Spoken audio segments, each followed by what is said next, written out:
Okay. Sandali lang ako Sandali lang po ako LS. Papasahin ko lang po ito kasi mayroon ako nabasang artikulo na maganda. At I think masyadong napapanahon at saka mas magandang maunawaan tungkol sa nangyayaring mga bagay sa mundo natin ngayon, especially yung mga kaguluhan. At saka yung mga tao na pinipilit nilang baguhin yung katotohanan, pati yung mga moralidad ng tao na nababago. Hindi ko na papakita gaano yung mukha ko kasi baka may mag-accuse na naman sa akin na gusto ko maging popular. Teka.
Basahin ko siya.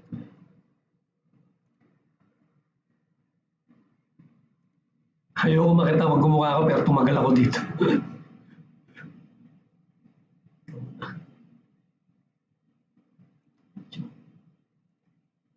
Yan. Okay. Basahin ko po ito Pwede po kayo magbasa kasama ko. Yan. Siguro hindi tatagal to, siguro hindi pa abot ng 10 minutes to. Maganda lang kasi, nabasa ko kanina, maganda basahin ngayon para mas maging maliwanag sa atin. Okay.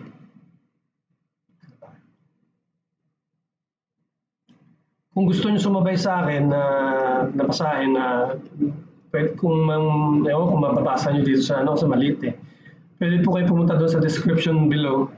Kung nakikita niyo diyan, pwede pindutin niyo yung link. Pwede rin kayong magbasa along with me. Okay? Okay. Basahin natin. The wall between civilization and our innate savagery is weakening. Ito po ay sinulat ni Nathanael Blake. Ito pong artikulo ito ay galing sa The Federalist. Okay? Maganda kasi siyang artikulo. Yan. Okay, let's start. The wall between civilization and our innate savagery is weakening. Civilization is difficult. Civilization is especially difficult if it means not just political stability and material advancement, but also a decent moral order. We're all born into this world as tiny barbarians. Without care, we will grow to be larger, more dangerous barbarians. The murder of Muhammad Anwar, an immigrant worker, an immigrant working as an Uber Eats driver. Kung natatandaan niyo itong kwento ito, siya yung may sakay ng mga babae. Ayan. Allegedly by 2 teenage girls attempting to carjack him is a case in point. Following the fatal accident, video footage shows one of the accused girls complaining that her phone was still in the wrecked car. A man was dead or dying next to her, apparently by her hand, and she was focused on retrieving her technological bubble. Okay. Unfortunately, this horrible event is already receding from our consciousness, sliding out of the headlines and away from our attention. Still, it's worth more reflection before it fades away, as it shows the frailty of our modern hopes of taming the savagery that lies within us and the need to remember where our real hope lies. To begin with, the event illustrates that science cannot save us. Surrounded by material abundance and wondrous gadgetry, human depravity still finds a way. Having enough is not sufficient to make us good. Indeed, humans will often commit evil acts simply out of boredom. Ironically, contained within innumerable texts, podcasts, and videos, and phone, the accused was so concerned about retrieving provided free access to the moral wisdom of the ages. Yet, the availability of moral teaching is insufficient to inculcate virtue. Indeed, without guidance, we lack even the rudimentary virtue needed to know that we are morally deficient and have much to learn and practice. Children need personal instruction and examples to develop into good men and women, but our culture no longer shares the same moral vision. Wala na. Morality is, of course, already contested to some degree, but ours is particularly an age of fractured moral consensus and seemingly intractable moral disagreements. Those who mourn that they see as moral decline must recognize that many symbols and rituals of the older consensus were losing power even before they were discarded, and they will not be efficacious if restored. Official but superficial school prayers, observing the national anthem before games, and other civic and religious ceremonies are no longer representative of a united moral and social order. The modern the modern illusion that we can lead people to develop their own moral codes is fading, and the need for a shared understanding It's becoming clear. Thus, a new moral order is attempting to assert itself. The still cooking stew of wokeness, intersectional ideology, critical theory, and left-wing social justice claims. Though it lacks a settled name, it makes bold claims about being able to identify and address the evils that plague us. Unfortunately, while the ideology is a poisonous substitute that erodes society, it has nonetheless captured much of our leading institution as well as America's upper class. Actually, hindi lang po nangyayari ito sa Amerika, okay? Actually, around the world. In particular, it is in control of the educational system. That we teach children is largely a function of who is doing the teaching, and teachers are increasingly the of acolytes of the new moral order. They may not be a majority, but few are willing to resist their programs and priorities. Among their priorities is bringing demon worship into public schools. When we see California's new mandatory ethic studies program includes prayer to Aztec gods, or to be more accurate, to Aztec demons, who were worshipped by human sacrifice, including torturing children to death, we're reminded civilization of no guarantee of good. While human sacrifice is not yet part of the curriculum, its designers are open about wanting to reverse the replacement of native gods by Christianity. Whatever we call this ideology, it is leading to depravity, not virtue. This embrace of evil is, as Cameron Hilditch notes, an attempt to out-Christian Christianity itself, taking Christian concern for the downtrodden to the point of sympathy for the devil. This ideology is not particularly coherent.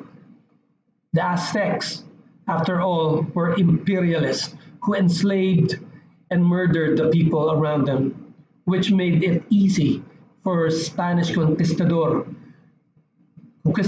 to recruit indigenous allies. So, ganun ang nangyari. To mourn the demise of the Aztecs' bloodthirsty god is to take sides against the indigenous people sacrificed to those gods. This curriculum also reveals a complacency about civilization. It forgets the demons that haunted humanity for so much of our history. The world is still sinful, but it is better with the demonic gods of the Aztec as on the ash heap of history. This bitter, incoherent ideology that seeks a renewal of the Aztec gods will not form children into moral men and women. Rather, it resummons in name, if not yet in fact, the demons that have haunted humanity. Against this, we must remember that the demons have been defeated.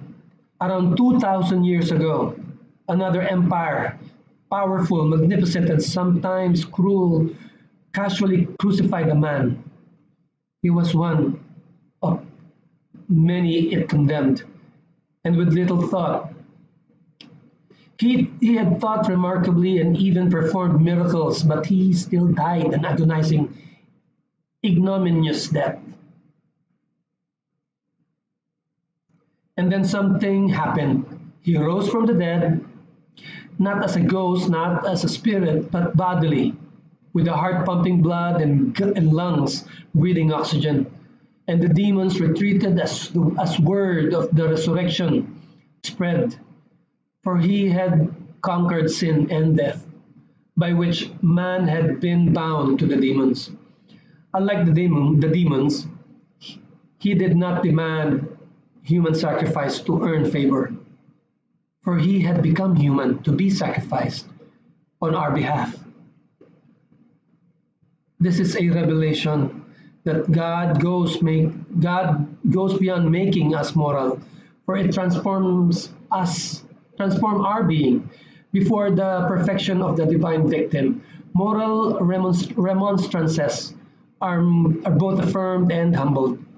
We are at best like the blessed criminal crucified with Christ, acknowledging his own guilt and need for mercy even while rebuking his companion for reviling Christ. Like that man for whom civilization could no longer give anything but death, we may look to Christ's promise of something better than civilization, the kingdom of heaven. Nathanael Blake, yung writer po nito, no? Nathanael Blake, the writer of this article from the Federalist, is a senior contributor to the Federalist and a postdoctoral fellow at the Ethics and Public Policy Center. If you want to read this again, you can go to the description below, click the link, and it will, and you will go to the exact article that I have just read. Maraming salamat po. Mag-end na ako ng aking LS. Muli, binabawasan ko ang aking visibility, ang aking pagmumukha sa binabawasan ko yung pagmumukha ko sa YouTube. So probably you will see less and less of my face, no? But dito pa rin, makikita nyo rin ako miski na isang segundo siguro. maraming salamat po sa inyo ulit. GB, hindi ko ngayon ko lang nakita, patawarin mo ka, sorry kasi nagbabasa ako. GB TV, maraming salamat. Memani Babsi, maraming salamat. God bless you. Thank you sa inyong thank you sa inyong pag-like. Ayan. Maraming salamat sa inyong pag-like. God bless you. At sandali lang ito, siguro nakailang minuto lang ako, wala pang 10 minutes. Wala pang 10 minutes, ano? Kaya lang yan ako lang sandali ito bago ako mag-end. Nag-like na pala. Okay. Oh, sorry. Maraming salamat ulit sa inyo. Mag-end na ako ng aking broadcast. Maraming salamat sa muli, GBTV, Memani, Babski. Maraming salamat sa inyo. God bless you. Paalam.